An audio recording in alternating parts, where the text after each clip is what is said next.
Please remember, while Fuller House is a family show, the Fullest House podcast is not. Therefore, listener discretion is advised.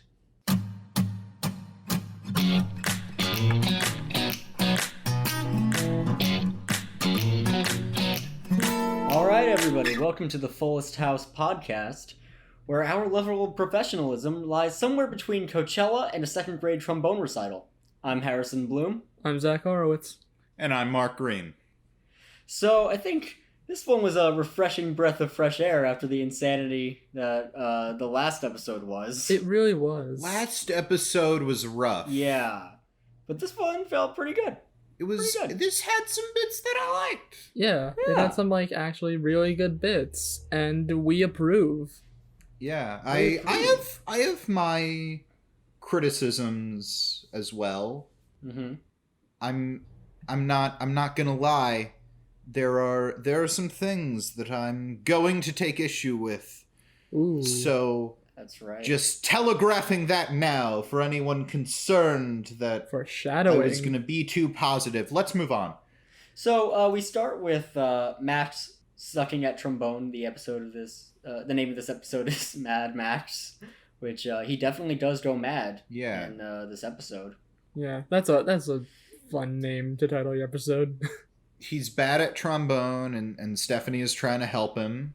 Mm-hmm. And he's quacking under that pressure, as Stephanie so delicately puts it. It's for you guys at home.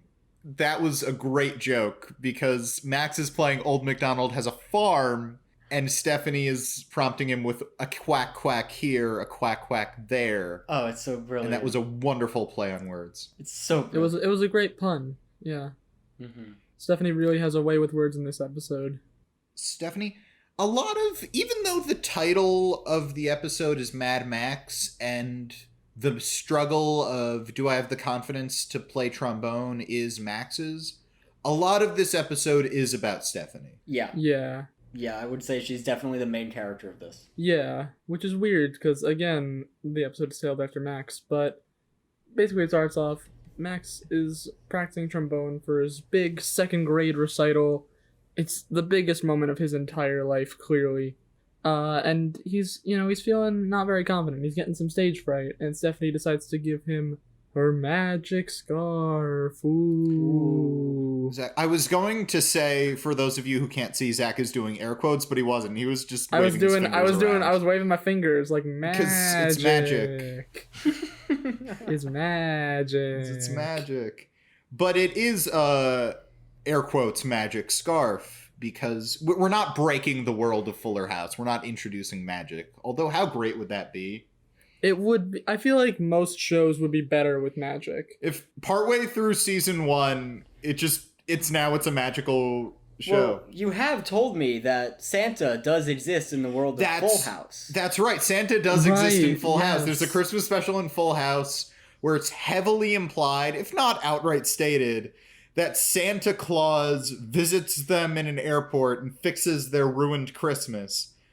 There's also an episode where they go to Disney World and Joey draws himself and he starts talking to this cartoon version of himself.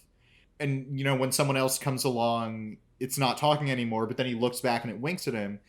Which means either Joey's seeing things or, again, magic is real in Full House. Which, again, Santa Claus exists. Magic may or may not exist in the Fuller House universe, but we know one thing for sure, and that scarf is not magic.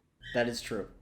Stephanie is a liar, and it's an action with no consequences that she thought out well. Though Max, when he does put it on, he says he's not better at trombone, but he does feel more confident. Yes. Which, if observing the world at all says anything, it's that you don't actually have to have talent at anything. If you have the confidence, you will be rewarded.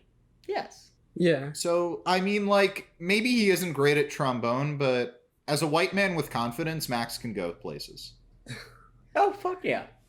Oh, yeah. I'm all for Max's confidence. But, Stephanie's method. And we do get the second half of this story a little later because Stephanie's friend from her DJ life visits to whisk her away from all the domestic responsibilities and caring for children because Stephanie is not cool anymore. It's a brilliant character. I also want to mention her friend is wonderful. Oh yeah. And she comes in, like, it's the way she's introduced is that Jackson just comes into the kitchen and says, "Hey, Aunt Stephanie, your friend's here. She's British and hot." And that's just her defining 2 character traits. Yeah, I'd say her friend is kind of a mess. Yeah. But she's a great character. No, she's a great character, but I'd say she's kind of a mess. She's like, Stephanie, come away from your family who you love and cherish and party with me and drink all the time. It'll be great. She also consistently refers to the family as a cult, which is something that we see multiple times throughout the series. It's a theme. It's a theme in the series. It is a theme, and it's first brought up here. We've talked about how Fuller House is a very deep show, and just cults is something that it gets into. It's, the ways in which we are brainwashed and deprogramming. We'll get into it later, I'm sure. Oh, of course. I forget some of the specifics, but I'm sure they keep talking about cults in this show. Yeah, like the Manson murders episode. Yeah. Yeah. Quentin Tarantino, when making Once Upon a Time in Hollywood, was very influenced by Fuller House. Yes. If you play the dialogue backwards in that movie, it's just the Fuller House theme music over and over again. It's the same. Yeah. So anyways, Shannon, Stephanie's friend, right. the most brilliant of character foils. I'm so glad you remembered her name because I did not. I made a note of it. I also did not remember her name. They only say it once or twice. But yeah, so Shannon brings Stephanie to, where do they, to Coachella. Mm-hmm. Where is Coachella again? Funny you should mention that. Segue into IMDb trivia because there's one Coachella thing here. It's like the only thing that's like at least kind of interesting, so I'm just gonna go for it now. Okay. Go ahead. Coachella is held in California, and it's kind of weird though because during the shot of the audience, because there's a shot of the audience when they go there, you see a Quebec flag waved in the air, but Coachella is not in Canada or even Quebec. It's in California. Wait. Zach. California isn't in Canada? As far as I know, I'm not that great at geography, but I'm like 99% sure that California is not part of Canada. Okay, just let me go get my atlas. 1 sec. Okay, you do that. Anyways, so while Mark is doing that, Harrison and I will continue to discuss. So she goes to Coachella. And while at home, DJ recruits Ramona. I couldn't find my atlas, so I'll just have to trust you guys on that. Okay. Mark, now that you're back. So we were talking about how DJ recruits Ramona to watch over Tommy while she... What does she do again? What does she do during this episode? Not much, right? Why does she ask Ramona to watch her child? She was busy with something, right? You'd assume, but I don't know if we know what she's busy with.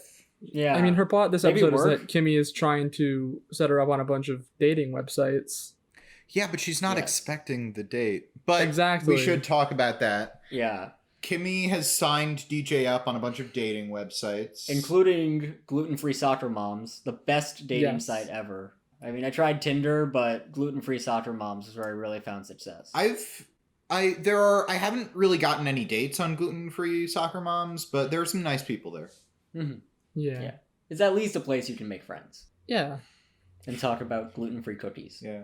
You know, Kimmy's trying to get DJ a nice, young, eligible bachelor from glutenfreesoccermoms.com or a very similar website. And the way that she does this is by, first of all, she lies about DJ's job title. She says that she is a neurosurgeon / Victoria's Secret model, which is also like a bit brought up with like every other dating profile. So it's just like, I mean, I don't know much about dating websites, but does everyone just like blatantly lie about their jobs like that? Because it's like very clearly disproven. No, Zach. Yeah. Everybody tells the truth all the time on the internet. Oh, okay. No, not in that way. I mean, like, some of these are just like blatant lies where it's like you could very easily disprove them. I understand I'm getting angry at the wrong thing. Not even angry, it's just kind of No, you're getting angry at I think you're trying to put too much logic into this comedy show. That's a fair point. It does suggest something very bad about the dating life in San Francisco. I mean, in the last episode, Stephanie lied about being a single mom to get laid, and then we have this dating app fiasco where, like, everyone has a bizarre profile. There's the plumber claiming to be a UFC heavyweight champion. Yeah, like, that's the one especially where it's just, like, you can very easily disprove that. So, like, if you're gonna lie, why not, like, make them... Like, that's my point, is if you're gonna lie, make it believable. I do want to keep talking about the epidemic of disinformation in the San Francisco dating scene. Yes. But I do want to bring up that Tyler sent us a very good nugget of information that the domain glutenfreesoccermoms.com is owned by Warner Brothers. Is it No actually? That's fucking way. amazing. Wait, hold on. I'm No sorry. I need to go to fucking- the It website redirects to this website is currently not available. Oh.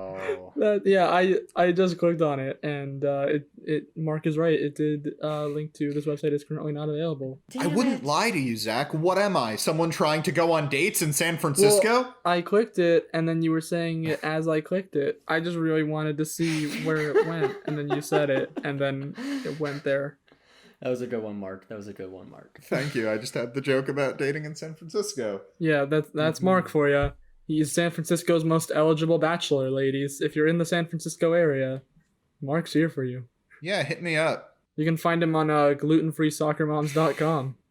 Although as we've established, glutenfreesoccermoms.com isn't really in service anymore. But if you search for glutenfreesoccerboys.com, I am on there. So yeah, hit me up. I like long walks on the beach, Fuller House. Mm-hmm. I think those are my only two things. What would you guys say are my qualities? Okay, you have to say, in my experience, you have to say that you like to travel and that your favorite show is The Office. So forget all about Fuller House. Yeah, sorry. Fuller House is dead. I love The Office, you guys.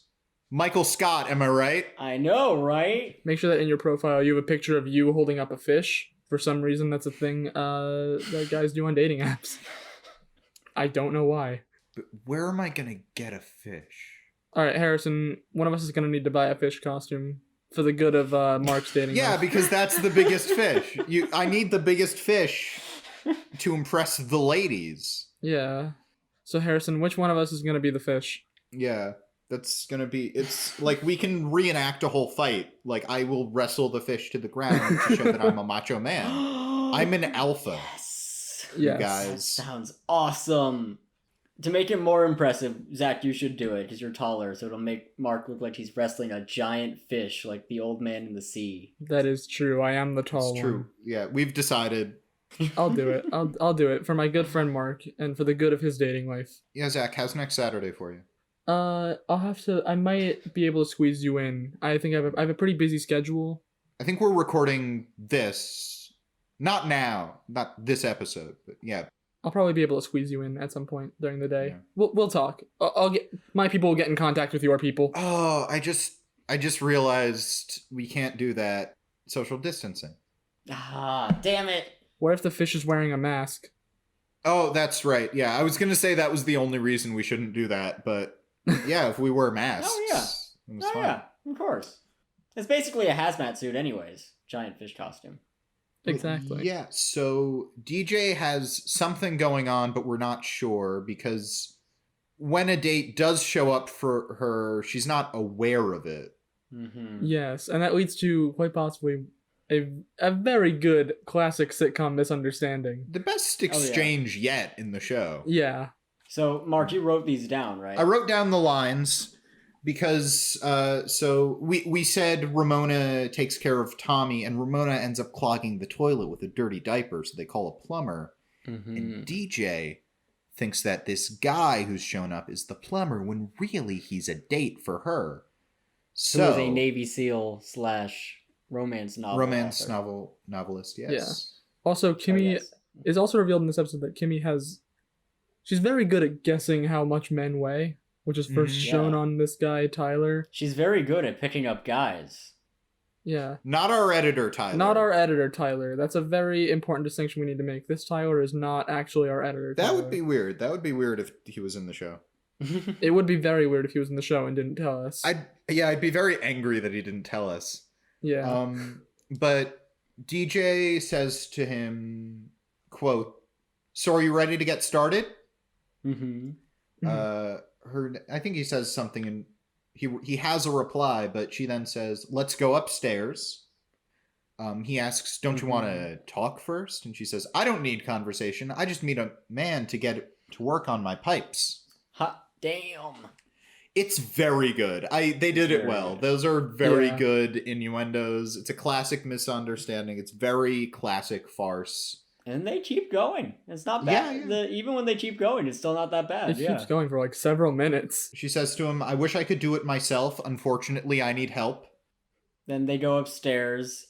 She asks, "How long is this going to take?" And I think he says, "I can be in and out in 15 minutes. And then he takes his shirt off. He takes his shirt off, and that's when the misunderstanding actually it continues because no, it continues for a bit longer because she says, "I thought you were a plumber," and he thinks it's role play. It's very good. Yeah. I thought you were gonna say. I think there was a line where it was like he took off his shirt and she was like, "Wait, what?" And he's like, "Oh, I thought you brought me to the bathroom, so I thought you wanted to like get started in the shower or something." And then she goes, "No, I want you to get started on the toilet." And he says, "Well, if that's your house, your rules." I think where Tyler really makes himself stand out is that the real plumber arrives and DJ says to him, "You're not the plumber?" And Tyler says, "I'm a naughty plumber." Yes. Which is quite possibly the greatest response you could give in that scenario. In these first 5 episodes, it might be my favorite line. It's a good line. It's a very good line. I think that's a valid, that's a good choice. This was a really great exchange and comic setup. It was very well done, and I really appreciate that, Fuller House. Look, when Fuller House does something right, it does something right, and we will be here to acknowledge it. We're fair to Fuller House. We are in support of good content, and if it comes from Fuller House, we will support it. Exactly. And if not, #canceled. This cancel culture. I mean, the show is it's not coming back. That's right. Fuller House ended. R.I.P. By the time we started recording this podcast. My question is, are they going to bring it back 20 years from now in an endless cycle of Fuller House sequels? Yeah, but what's the title gonna be? Because we're Probably Fullest House. We're the Fullest House. We got the name before they could. We have lawyers that could stand up to Warner Brothers. That was really our plan all along. The only reason we started this podcast was to try and stop the endless cycle. Yeah, we started this podcast specifically to take the name, but then we committed to watching the entirety of Fuller House. It was a good plan. It was a good plan. Yes, it was a very good, well thought out plan. Zach, yes? I'm proud of you for thinking of the plan. I'm also proud of myself for thinking of the plan. Thank you, Mark. I could not have thought of such a good plan without my good friends Harrison and Mark. I cannot take all the credit for myself. You guys were very instrumental. We have fun here. I appreciate that you acknowledge our support. Do we want to talk about there's some good stuff from Ramona in this episode? There is some good stuff from Ramona. Oh yeah, she's great. As we said earlier, she's a vlogger. She flushes a diaper down the toilet. And that's because she's filming a vlog while she's taking care of Tommy. Yep. I really liked the line where she agrees to babysit Tommy. She says, "Oh, I love Tommy." And DJ says, "I'll pay you." And she says, "I love him even more." That's really good. It's a good line. There are some other good... again, this is where we really start to see some of the glimmers of Ramona being the only character who could be on a better show. Yeah. Yeah, because I feel like the entire episode, Ramona is just like, I don't know how to take care of a child. And there's a very good point at the end of the arc where she's trying to get him to nap, and eventually it cuts to there in the living room. Ramona has fallen asleep before Tommy. Tommy is fine. DJ comes back and picks up Tommy and walks around Ramona, so she's like behind her. And then she's like, "Oh, hey, Ramona." And she wakes up and she goes, "Oh my god, Tommy's gone." Which is... I feel like the way I explained it was not as good as how it was in the actual show. It was very good in the show, and I don't think you did a bad job, but this makes me think in the vein of all the spin-offs we pitch. Mm-hmm. Like, I do want a sequel series to Fuller House, but instead of another copy of Full House, like, I want it to be more like Friends. Like, I want it to be about Ramona has moved to New York City. She has a bunch of friends. Ramona is the Monica equivalent. Yeah. She's just this put upon every person, and she has to deal with all the trials and tribulations of making your way in this sentence got away from me. I feel like you said she was Monica. I thought Ramona would be more of like the Rachel equivalent. No, because Monica's sort of the central hub of the show, trying to keep everybody sane. At least at the beginning. That's fair. Monica everybody gets a little goofier as it goes on, because that's how TV shows work. But Monica at the beginning is sort of our quote unquote mother figure. I don't think that's the right kind of term for it, but she's kind of the hub trying to keep everything together. Wait, Mark, I just realized something. Monica and Ross are brother and sister. And, Ramona doesn't have a brother, but her closest equivalent is Jackson, who, as we've discussed, is a pretty sad boy. And Ross is also a pretty sad boy. So I feel like Damn it. Jackson being the Ross equivalent. I think Jackson, he's right now in the show, we don't want to show our hand or the show's hand too much. Right now he's a bad boy. He might become a sad boy. I'm excited. We're very excited for Jackson's transformation. I definitely want Jackson in our Ramona-centric spinoff. Yes. I just want them as like 20-somethings trying to figure out life. I feel like that would be a very fun show to have. Yes. Yeah, I think so too. I think that'd be a very fun show. That's that one. I mean, I do want Kimmy solving murders, and I do want Uncle Jesse and Jackson running off to Mexico, and I think I said they solve crimes too. I think they're matadors. They're matadors, but I thought they were matadors who fight crime at night.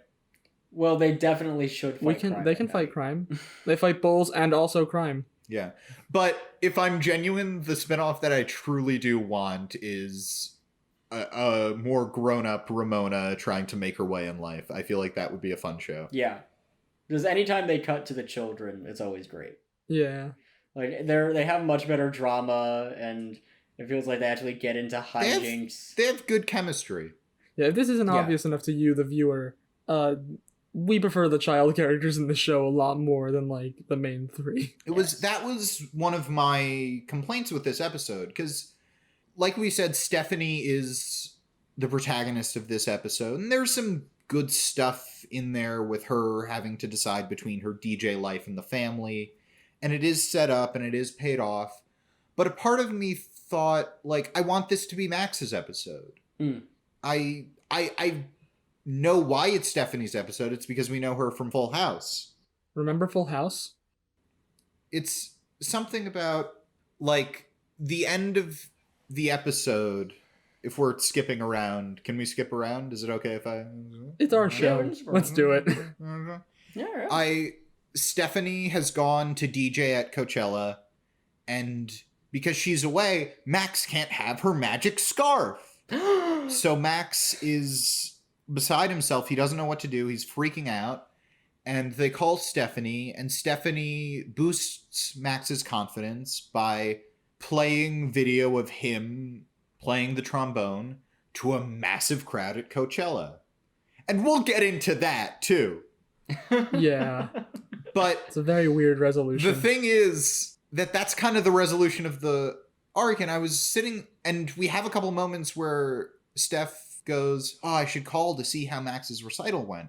And a part of me was like, why aren't we seeing Max's recital? That's a good point. Like, that's the end of Max's arc. I mean, I guess Max having his confidence, it is an ending to his story, but I wanted that seizing the moment growth thing. It felt like that plot was both about Max and Stephanie, and we had Stephanie's resolution, and it kind of worked as a resolution to Max, but I felt like I wanted the story to be about Max a little bit more. It's called Mad Max. It's supposed to be the episode where Max goes crazy over this trombone recital, but instead it's Stephanie's conflict. Yeah, I also totally didn't realize until you said it, Mark. We don't see Max's actual recital in the episode. No, we don't. He just plays for Stephanie, who then plays it for Coachella, and that's just the end of Max's arc this episode. Yeah, well, because the episode is about Stephanie, and given the amount we focus on Stephanie, it makes sense that the ending is with her. But what's weird is that we do focus on Stephanie a lot, but really more in the latter half. The beginning of this story is about Max. Yeah. We start with him playing trombone, we cut to him freaking out, and then the payoff isn't with Max, it's with Stephanie, which left me a little disappointed. Yeah. I understood it, and by the way, I understand that a little kid playing trombone poorly isn't the most riveting television. Yeah. It felt like it felt like Max's arc was like a supplement to Stephanie's arc in a way. But I think that's enough serious talk. Do we want to talk about how insane it is that she plays her nephew poorly playing Old MacDonald Had a Farm to Coachella? Hey, that was brilliant. I was going to nominate Stephanie for Sad Boy of the Week again until she pulled that off. She successfully plays a child playing Old MacDonald Had a Farm, then energizes the crowd and gets them chanting, Max, Max, Max, of course with the help of Shannon.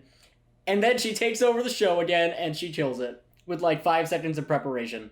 That's wonderful.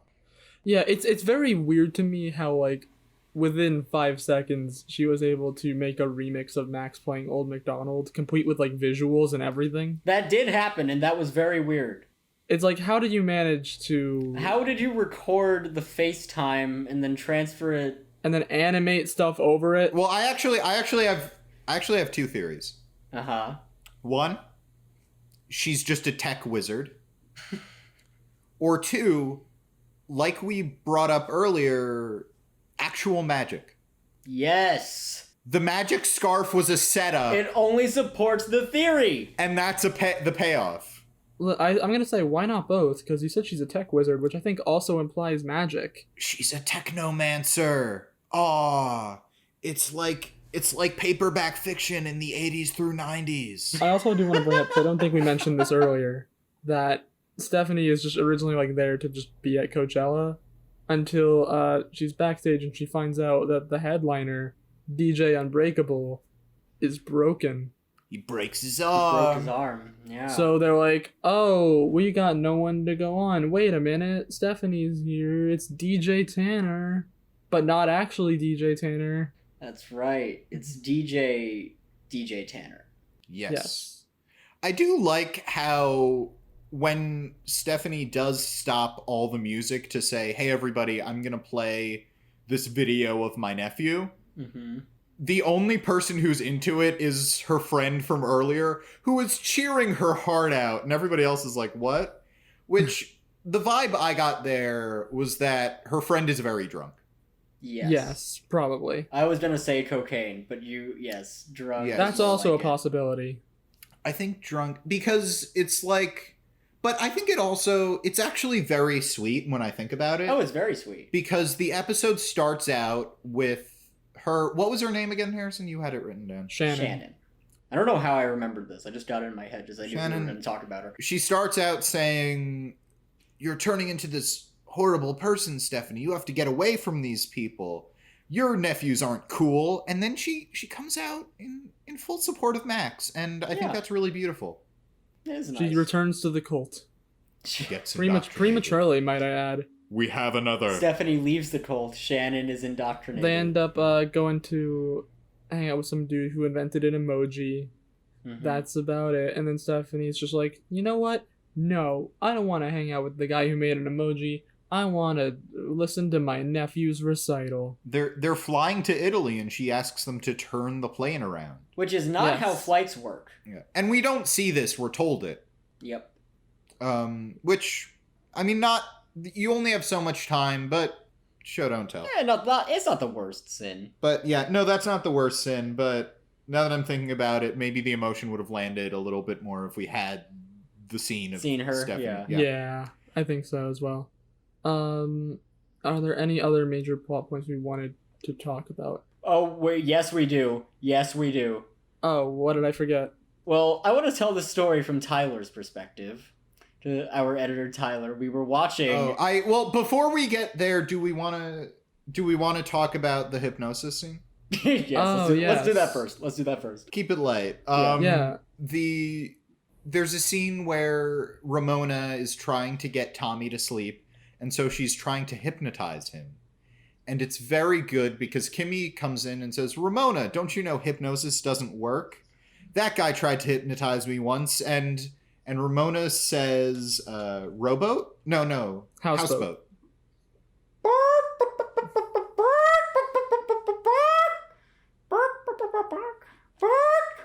Boxcar. Sorry, guys, I just blacked out for a moment. That's our recreation of the bit. Yes, Kimmy starts clucking like a chicken, and then Ramona says boxcar, and Kimmy says, "So really, you have to be trying different means. Hypnosis doesn't work." And I really liked that joke. Andrea Barber really sells it. It's good. It's really good. It's always fun when it's like, when I can kind of predict the joke when I'm like, oh, here's a funny thing that they could say, and then they actually do it.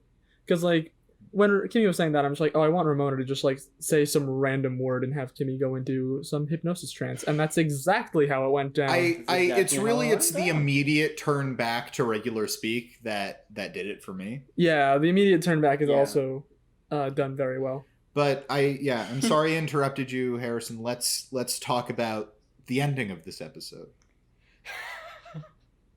So oh yes, we were watching this, right? And remember, dear audience, me, Mark, and Zach, we've all watched this before. So we get to this part where Stephanie starts tearing up thinking about the kids, and it occurred to us, oh boy, it's already happening. We paused the episode and said, is this where this happens? And I think we said, oh, Tyler, you brace yourself. This is going to take a big turn. It took me a while to realize what you were talking about, and I was like, wait a minute, is this what I think it is? And then it was what I thought it was. We press play, and right on cue, Stephanie says, "I can't have children," and we all burst out. I know that's like not at all what they were going for, but it was just so perfectly timed, and we had no idea it was this early. It's so sudden. It came out of nowhere. I just want to say, like, my mom is an OBGYN. She specializes in infertility. This is a very serious issue, and the people who help people have babies are heroes. And infertility is a thing. But it's just, the timing, because genuinely we said, oh, brace yourself, pressed play, and she says, I can't have children. And then two, just the tone shift. It was remarkable. It was so sudden. And, like, it was funny to us because, like, we've seen most of this show before, and we know, like, spoiler, this becomes kind of a major plot point later. And we weren't expecting this to come up so early. Stephanie goes from playing dubstep Old MacDonald Has a Farm at Coachella to genuine human drama. And I want to say Jodie Sweetin and Candace Cameron do a great job with it. Like, they're actually very good in that scene. Jodie Sweetin in particular, like, really sells it. They're very good. I don't know if they had a great acting coach or if they were just always this talented. Yeah, they've been doing it for a while. They've been in the business for a long time. There was like some show that they were on together as children. Oh, that's right. I don't remember what it was called, though. Well, it couldn't have been the prequel Full House. Yes. It's Perfect Strangers. It wasn't that. Stranger Things. That's what it was. Right. I like that I said Perfect Strangers and you went to Stranger Things. Also, funny enough, this is also a text from Tyler that he sent a while ago. Both Fuller House and Stranger Things have an episode titled Mad Max. Well, I guess if you have a character named Max, maybe you have to have one. I guess so. But, yeah, I definitely think that was a very weird and very sudden tone shift, which was not meant to be as funny as it was for us. But it's just like the way that we watched it before recording this episode made it so much funnier. It's just like, imagine if Uncle Joey showed up and the entire episode he's like playing with Mr. Woodchuck, doing voices, cut it out. And then at the very end, he says to everybody, I have Crohn's disease. Like, Crohn's disease isn't funny, but the shift is. Yeah, exactly. To us, and we're broken inside. If you don't think it's funny, that's fine, but we're broken. Yeah, I think that's an important point to mention. We are all individually broken inside. We're terrible. Yeah, I mean, we're terrible. Yeah, I'd say we're all sad boys. But speaking of sad boys, we are 3 white grown men watching Fuller House together for a podcast. Are we the sad boy of the week? Are we eligible for we sad boy? We are the sad boys of the week. But let's get into sad boy of the week. Other than us, do we have any nominees? Okay, who do you nominate, Harrison? Let's see. I was thinking first Ramona, because that incident with the plumbing was pretty sad, and forgetting and falling asleep while watching Tommy, and then waking up to say, "Oh shit, I definitely lost him." That is the first conclusion I draw. That's pretty sad. That is pretty sad. It's pretty sad. There's, I guess, I don't know if Max is sad in quite the right way, but I think I'll nominate Max. We can nominate Max. He gets very worked up, very much believes in this magic scarf. Jackson tells him try picturing everybody in their underwear, and it doesn't work. Because he puts it on his dog. He's too reliant on the dog imagery. Also, I also do want to mention this is an important plot point that we neglected to mention earlier. Jackson tells him to imagine people in their underwear, and then Max tries it on Cosmo, which then gives us the answer to the question: what would happen if a dog wore pants? The dog would wear them on the hind legs. Yes. We were right all along, or I was right all along. That was always my position. We don't mean to flame any controversy. That's my position too. Hot take: they should be worn on the top legs. The top legs. The 4 legs, whatever they're called. Oh, the front legs. The front legs. I don't know, but I think. Do we want to? I think it's worth a mention at least. But Shannon and Tyler, I think, are also definitely worth at least mentioning. They're sad. I think definitely Tyler. Definitely Tyler. He's very excited about the sex with DJ. Very excited. Yes. Shannon, who outwardly is very cool, but on the inside is definitely a mess. Mm-hmm. But at least she's British and hot, so she's got that going for her. That's true. That is true. That's true. If you're British and hot, you don't have to worry about anything. Exactly. Is there anybody out? This isn't there aren't a ton of sad boys in this episode. No. Do we want to nominate Kimmy just for the novelty of her still being hypnotized? Which, by the way, like, what kind of hypnotist just leaves on the hypnosis? That is a power that no person should have. She is very susceptible, if that's the case. I mean, that was years ago, presumably. Like, that is a power that no one should have, to just say a random word to make someone turn into a chicken. Hypnotists have too much power and they must be stopped. Exactly. Do we want me to sum up? Are we done with nominations? Sure, let's sum up all our cases. Some of our cases. So there's Ramona, who, because she's too distracted doing a vlog, flushes a diaper down the toilet and clogs the pipes, and then is so overwhelmed by babysitting that she falls asleep and then thinks she lost the baby. Mm-hmm. There is Max, who is very bad at the trombone, but has to play it at a recital, and is inconsolable once the magic scarf that gives him confidence is gone. Mm-hmm. And he never gets good at playing the trombone. Not that he has to. That's not the true. point. The point is his confidence. But I do think it should be noted that at the end of the episode, he is still bad at the trombone. Yes. Yeah. Kids are very bad at it. Yes. There's Tyler, who, by the way, we haven't said, but he's very tall. Yes. He is very tall. He's a big very man. tall. He's a big man. Mm-hmm. And is just super game to play out the sexy plumber fantasy. He also, his lie very specifically is an act of stolen valor. He says he's a Navy SEAL. Yeah. And that's not good.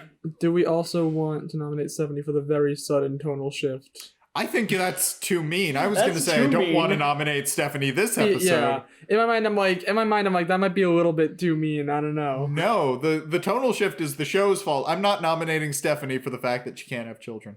Yeah, okay. You should feel sad if you find that out. Yeah, I do feel bad. But do we want to get to the voting? Because I think... Oh, wait, sorry. I have two more. Okay. There's Shannon, who shows up to her friend's house, says, hey, leave behind your family to hang out with me, drinks a lot, gets really excited about bad trombone playing from a second grader, and then just kind of disappears, I guess. And then finally, there's us. That's right. The Good Time Boys. The Good Time Boys. Bad boys of the week. Listen, it's the Good Time Boys are turning into the Bad Time Boys at this point. Who have dedicated our time to watching every episode of Fuller House again. We did it once. Oh my god. Okay, who's your vote for? Oh, okay. Harrison, do you want to go first? Shit, I need a second. Yeah, you guys go first. Okay. Well, I'll be honest, I really wasn't sure who was going to be our sad boy of the week, but I think the case for Ramona is very good, and I'm voting for her because she has a very good case, and two, I don't want to be the sad boy of the week. Yeah. That's the thing. I think the two best cases are Ramona and us. I'm very tempted to vote for us. But I don't want to... I want to stick to what the segment is, and I don't want to get into the habit of anytime there isn't a sad enough boy, we're the sad boy of the week. Which that should be what we do. That we could do that. Now, the continuing adventures of us figuring out the podcast while recording the podcast. It's fine. It's fine. They don't care. I think that voting us sad boy of the week sets a bad precedent. I do because too. It creates an unfair advantage. Yes. Yeah, we are very sad. Yeah. We are always going to yes. be the sad boy of the week if we do that. So we might as well just give ourselves a lifetime achievement award. Here's the thing. My vote is for Ramona, and here's why. Mm-hmm. She's the sad boy of the week for those reasons. We remain sad for those reasons. Yes. We're sad forever. Yeah. If there's like a scoreboard up, it's like all the former sad boy of the weeks, and then at the top it's just us, the Good Time Boys, with infinity. So I vote Ramona. Okay. I vote Ramona, and I think that we should get a lifetime sadness award. Again, going back to the leaderboard, which I've been keeping track of. Hold on, I'm just adding the Good Time Boys infinity. Yeah, the leaderboard currently is as follows. Of course, the Good Time Boys, the Bad Time Boys, the Sad Time Boys, at the top, as usual.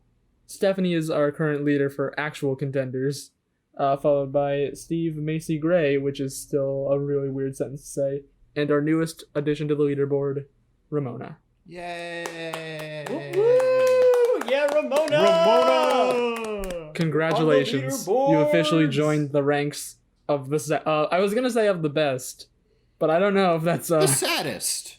The saddest. They're the best at The being saddest. sad. Yes. We're the best at what we do, and what we do Is be is sad. eat entire tubs of Ben and Jerry's all day. It's very sad, Harrison. Very sad. This has been an interesting episode. I'm looking back at my notes to see if there's anything else I want to talk about. I have written down Steph wants to steal DJ's children. Yes. There's quite a bit of Steph being the mom in this episode. There's quite a bit of Steph being the mom. There's a gag where Steph says, like, oh, remember to do this with the kids. Remember this. And DJ says, yeah, I know. They're my kids. And at the end, DJ says to Steph, like, this is what motherhood feels like. And I'm like, but she's not their mother. She's their aunt. And last episode, Stephanie lied and said, yeah. I was gonna say Stephanie's still on the mindset from that last episode of she's just a a hardworking single mom of 4 children. So I'm going to give her credit. She's a very supportive aunt, but it also feels a little bit like she's trying to steal DJ's children. Which would be a great story arc to include. Yes. Honestly. Yeah. Unfortunately, we know they don't.